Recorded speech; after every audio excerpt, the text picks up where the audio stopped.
Hello, girls tennis family. I know this is for back to school night, but for us, we've been back for over a month, or almost exactly a month. We started August 9th. And we had a meeting early this year, so I thought I'd just kind of give a quick update and recap, and hopefully it's a little bit of new information for everybody.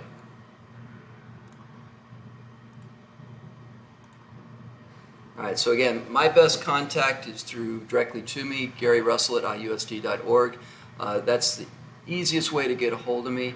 I do have a phone number, 949-936-7173, but it's in my office, and I have an office in one building, I have my classrooms in two other buildings, and on tennis court, I'm not going to get that phone number. On the schedule, that's the hard copy version of the schedules that I sent home with all the players. My cell phone number is there, so if there's something you need to make sure that I know, feel free to text or call that, and I'm usually available as soon as I figure out it's a tennis person. So our weekly schedule right now is 2:25. We get out at 2:15 on most days, 2:10, 2:15. So we get started as soon as everyone can get changed and get on the court, which is about 2:25. During practice days, we're wrapping up by 5 o'clock. We might go a little bit over that, but now that we've been out for a month, usually it's a little less than that, but it does vary a little bit. Our matches are Tuesday, Thursdays. Varsity and JV are opposite sites, meaning when varsity is home, JV is away, and vice versa. We usually have one match when we all travel together, but it didn't line up this year. So, but on match days, they tend to run longer.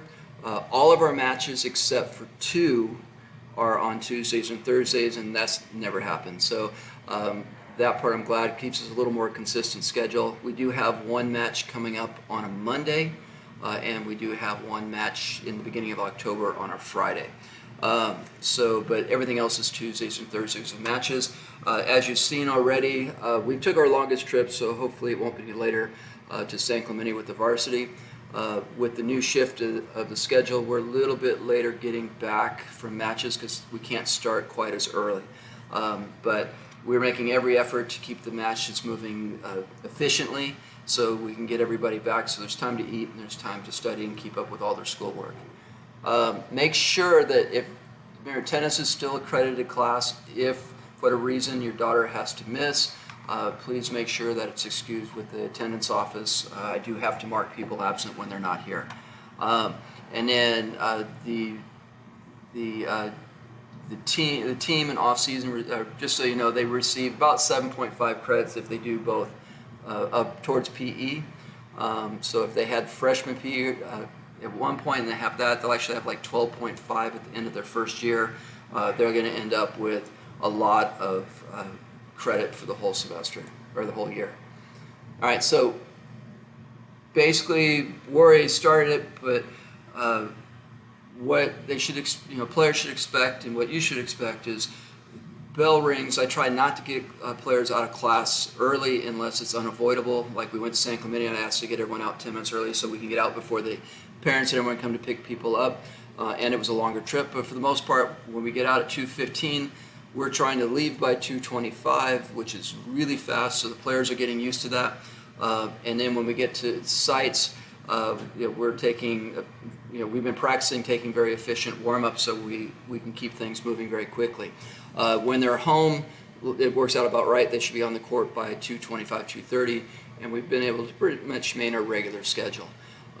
Matches, I believe, are about 50-50 home and away for both varsity and JV this year, so it's a nice balance. In match play, we start with 9 players, 3 singles, 3 doubles. They play one set, then everyone rotates, and we end up playing 18 total sets. So whoever gets the majority of 18 sets wins. If it's tied 9-9, then we count games, and if we tie on games, then we go to tiebreakers. So there's quite a system. I've only gotten to tiebreakers twice in 25 seasons, so it doesn't happen too often. As time goes on, students usually start developing better time management skills, and they start figuring out, how to balance out, this academic load with their tennis. And we're only one quarter, so we line up exactly with the first quarter, almost exactly with the first quarter. So as long as they can survive that, then they can get they're actually better prepared when the second quarter starts and there's not quite the demands to be on the tennis team. The girls are usually really good about working together. So if somebody's struggling, your daughter's struggling, academically, it's okay to ask questions, for them to come and ask questions to other players. There's usually a pretty good support system here. A lot of the girls are extremely high academic based, so it is normal. It seems like this year that we're back, the energy's there, but it seems like teachers are also back, and we're getting everything back up to standard. So I know this shifting from mainly online or all online to this has been a little rough on several of the students, but that's just an adjustment period and we will get there. All right, so again, just a quick snapshot of the team. We have 31 total players, 16 on varsity, 15 on JV. I have a larger number usually varsity is smaller, but this year I have a high number of seniors, so our balance is a little bit different, but it seems to be, this is where the cut's really been. It seems to make a good splitting point for the team. Practices 225 to 5, matches 225 to 530 plus, and that's about right. It can go anywhere between 6 to 6:30, usually at the latest. We don't have a time issue or daylight issue because the time doesn't change until after the season's over. Remember, playing time is not guaranteed. It's earned. So either through myself or Coach Lee with JV, we're trying to give everyone opportunities to play, but like I said, varsity has 16. There's only 9 starting spots. That means there's up to 7 alternates. It's not always possible to get everybody in, but and especially on varsity, the idea is that we're there competing, doing the best we can to win those matches. So it's really hard to get everybody in. JV, it varies a little bit. A close match, there's not going to be a lot of substitution. A blowout one way or the other tends to have, get a chance to get more people in. And for JV, it's more about experience. The more experience they get, the more competitive they'll be to get to varsity the following year. And I added this to the bottom, but a commitment to the team, to tennis and the team is required. I'm asking a lot of the girls, if they can't make that commitment, they've got to really kind of evaluate. I always use, like I say, the top 3. I don't expect tennis to be number 1, but I like to see it number 3, maybe number 4. Once it starts becoming number 5 or 6, they really need to evaluate because they can't make that commitment to the team, and the goal is to get them to make that commitment in. And I was always brought up, once I committed in, I needed to commit. All right, so again, we run through the end of October, and then we have off-season tennis. Everyone goes in off-season tennis unless they're moving on to a winter sport or they're a senior.